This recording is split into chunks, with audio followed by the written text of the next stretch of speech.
When the clock strikes midnight across the United Kingdom, millions of people are raising glasses of champagne, watching fireworks explode over the Thames, or singing Auld Lang Syne in crowded city squares. But far away from the public spectacle, deep within the secluded, windswept grounds of the Sandringham estate in Norfolk, a very different, far more ancient set of rituals is unfolding. Here, the transition into the new year is not merely a celebration, it is a meticulously choreographed preservation of history, superstition, and royal duty that has survived for generations. For the current monarch, this period is less about festivity and more about maintaining a spiritual and dynastic continuity that few outsiders ever witness. Inside the red brick walls of the private country retreat, the atmosphere is heavy with the weight of the past. While the rest of the world moves on to new resolutions, the king and his inner circle are bound by customs that dictate everything from when they can sleep to exactly how long the Christmas decorations must remain standing. These are not arbitrary habits of the aristocracy. They are protective measures, rooted in folklore and family tragedy, designed to ward off misfortune and honour the ghosts of monarchs past. The silence of the Norfolk winter is filled with specific protocols that have governed the sovereign's life since the Victorian era. The public sees the walk to church on Christmas morning, but the days following, leading up to and through New Year's Day, are shrouded in privacy. This is the time when the monarchy retreats into its most feudal form, observing rites that connect the modern king to the land, the seasons, and the superstitious beliefs of his Scottish and German ancestors. To understand Charles is to understand these hidden days at Sandringham, where the calendar is dictated not by the government, but by the memories of his grandfather and the strict rules of house luck. Tonight, we pull back the heavy velvet curtains of the royal winter residence.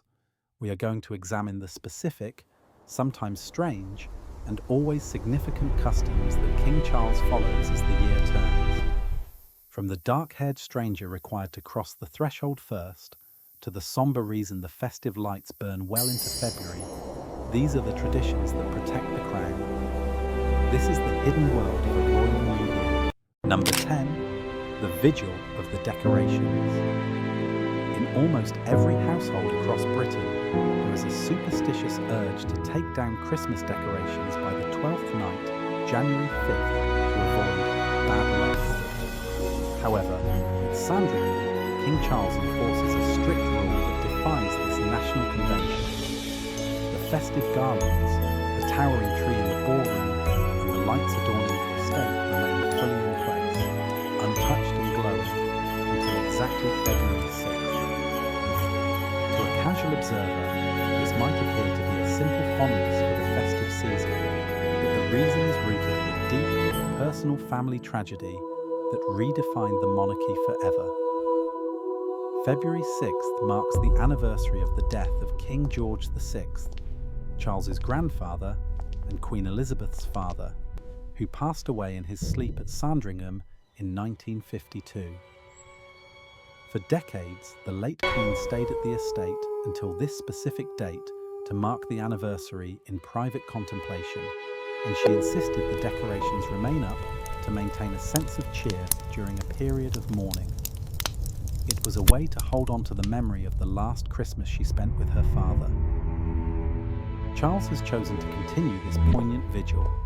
The light staying on is not about celebration. It is an act of remembrance, a visual signal that the family is still holding space for the man whose premature death thrust a young Elizabeth onto the throne. By maintaining this custom, Charles is protecting the emotional lineage of his family. It serves as a yearly reminder to the staff and the family members present that their current positions exist only because of that loss. The atmosphere at Sandringham shifts subtly as January wears on.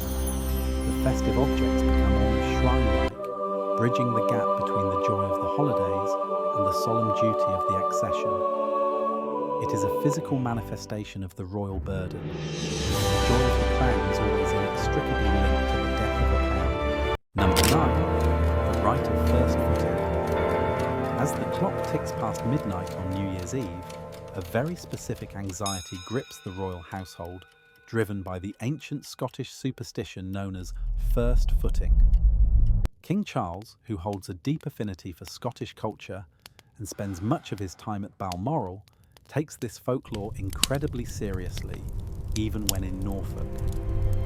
The belief dictates that the luck of the house for the coming year depends entirely on the first person to cross the threshold after midnight.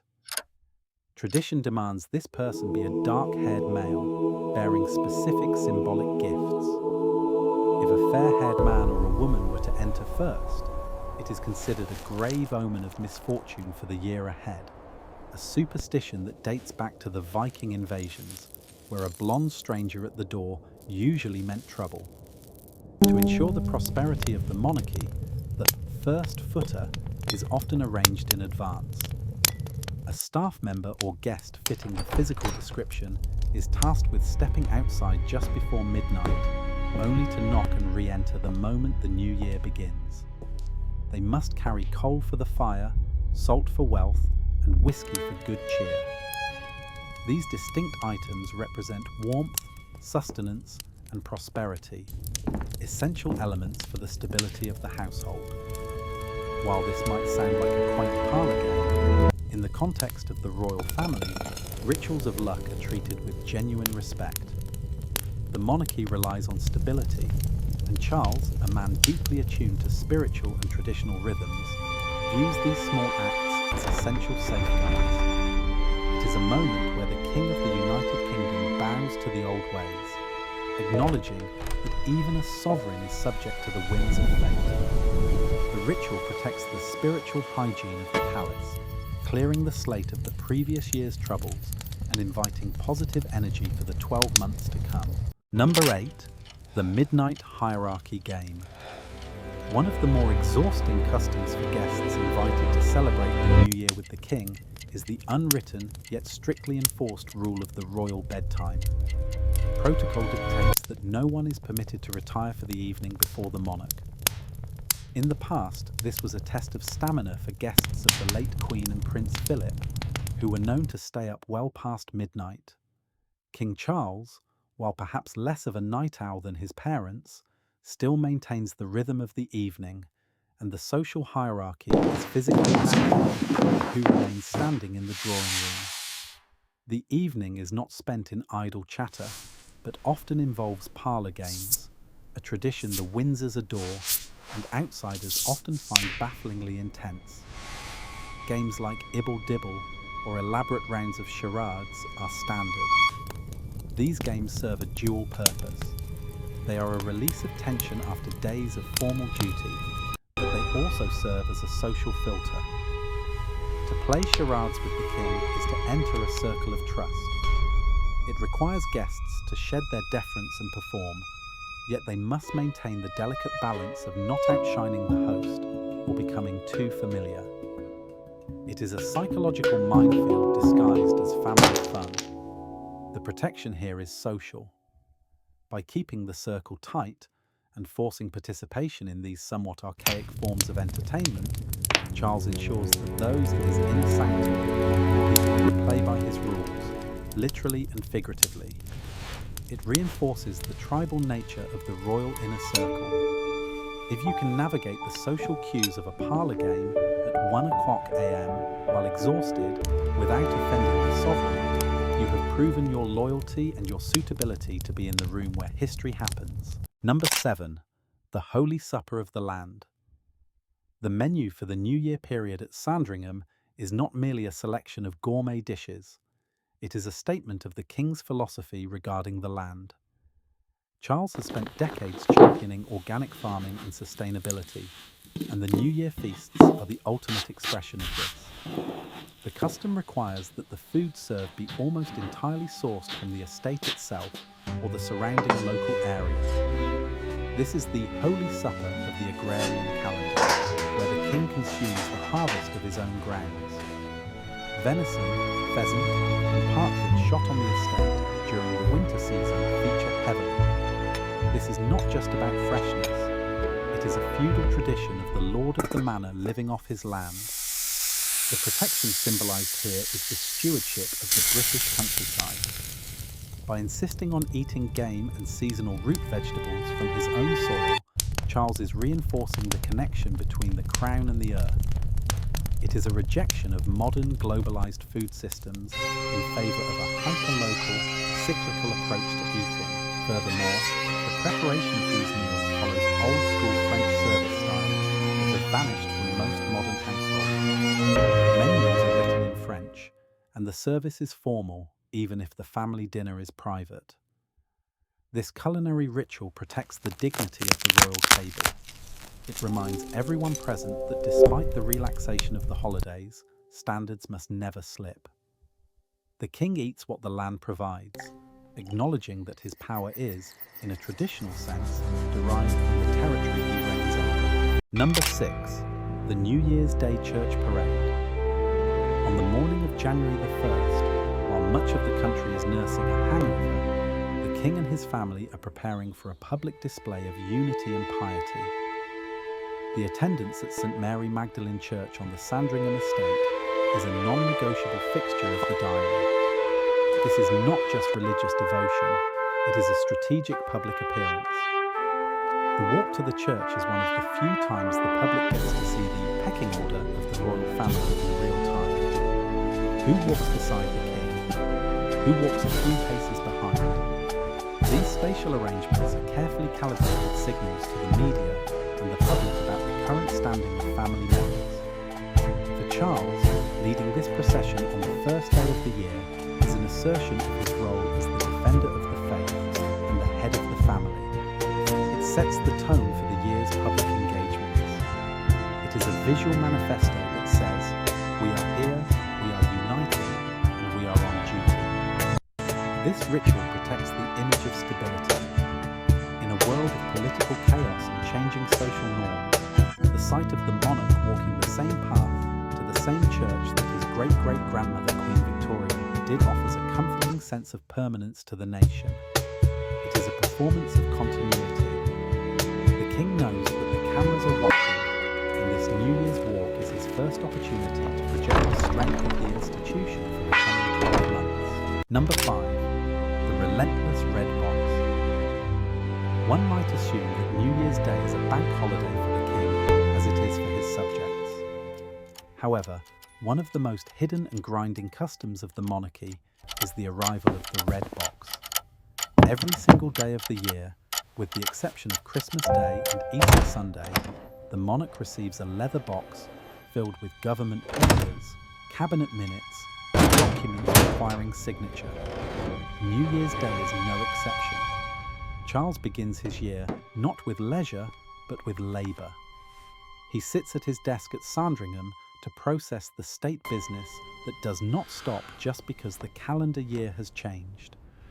This discipline is something he inherited from his mother, who was famous for her diligence. By attending to the red box immediately on January 1st, Charles is reinforcing the constitutional reality that the crown never sleeps. The government continues, and therefore, the oversight of the sovereign must continue. This custom protects the constitutional function of the monarchy. It prevents the king from becoming merely a ceremonial figurehead. By engaging with the grit of government business on the first day of the year, he asserts his relevance and his right to be consulted, the right to encourage, and the right to warn. It is a solitary ritual, done away from the cameras, but it is perhaps the most significant in defining what being king actually means.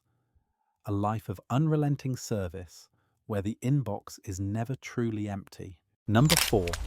The Gillies influence.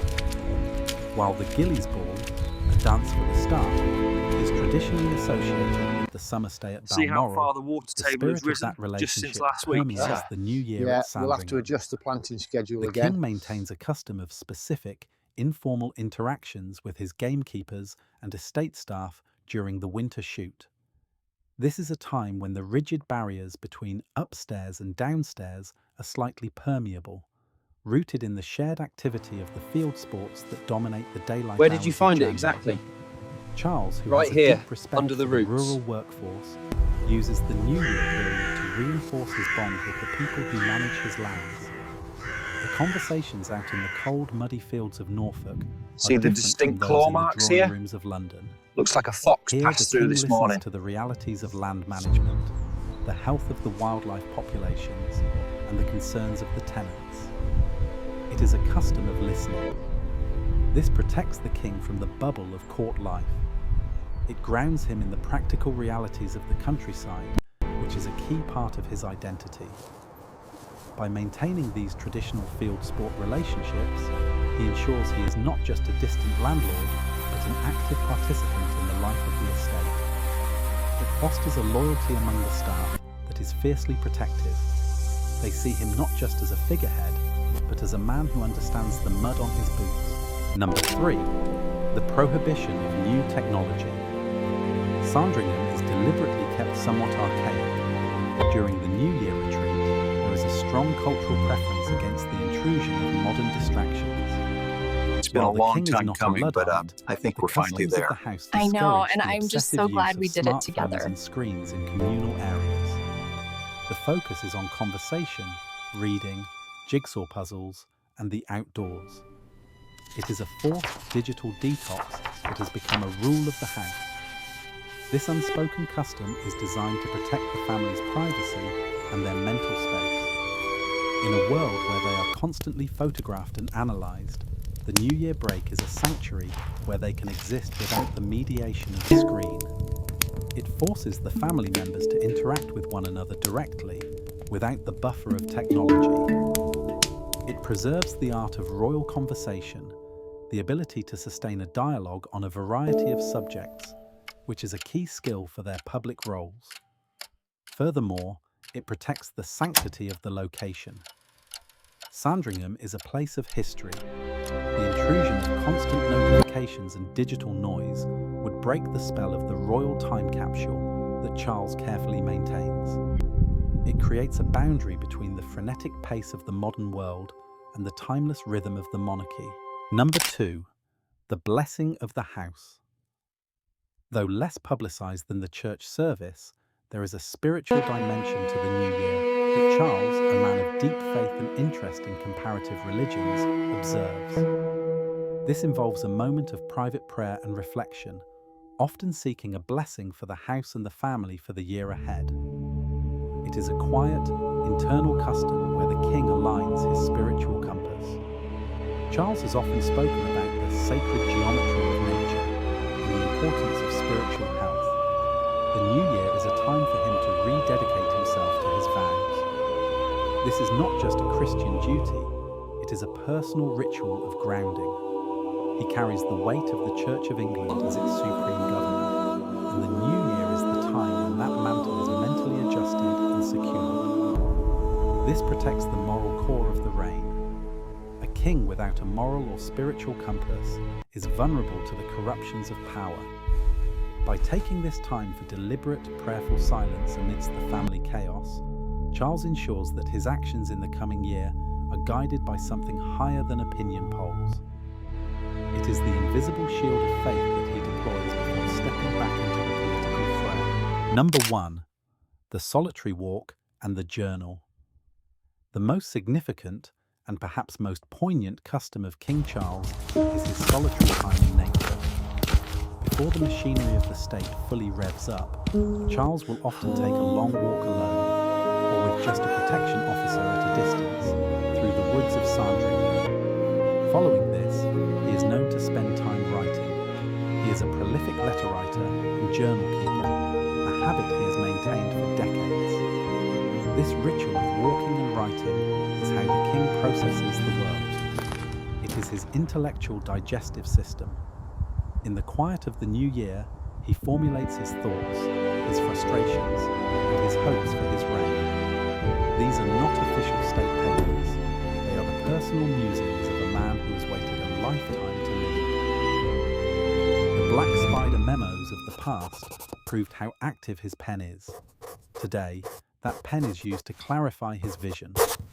This custom protects the king's mind. In a life scripted by others, his journal is the one place where he can be entirely honest. The solitary walk connects him to the natural world he fights to protect, and the writing clarifies his strategy. It is the secret engine of his kingship. While the world speculates on his moves, the real plan is being drafted in ink, in the silence of a Norfolk afternoon, by a man who knows that the only way to survive the crown is to keep a part of himself entirely private. And now, as the winter sun sets over the Sandringham estate, we are left with a picture of a man and an institution that are far more complex than the headlines suggest. These rituals, the first footing, the game shooting, the refusal to take down the lights, are not merely eccentricities of the rich. They are the scaffolding that holds the monarchy together. When we look at King Charles following these customs, we are seeing a desperate, beautiful attempt to freeze time, to honour the dead, and to ensure that the future is safe. It raises a fascinating question about the nature of power. Do we rule the rituals, or do the rituals rule us? Is Charles the master of Sandringham, or is he just the latest caretaker of a house that demands these tributes to keep standing? It forces us to ask if the monarchy could even survive without these ghosts of the past guiding its every step. If you enjoyed this deep dive into the hidden world of royal traditions, hitting the like button helps us uncover more stories like this that the history books often overlook. And for more investigations into the secret lives of the aristocracy and the hidden mechanics of the palace, make sure you're subscribed. We have a video coming up on the mysterious finances of the Duchy of Cornwall that you won't want to miss. I'll see you in the next one.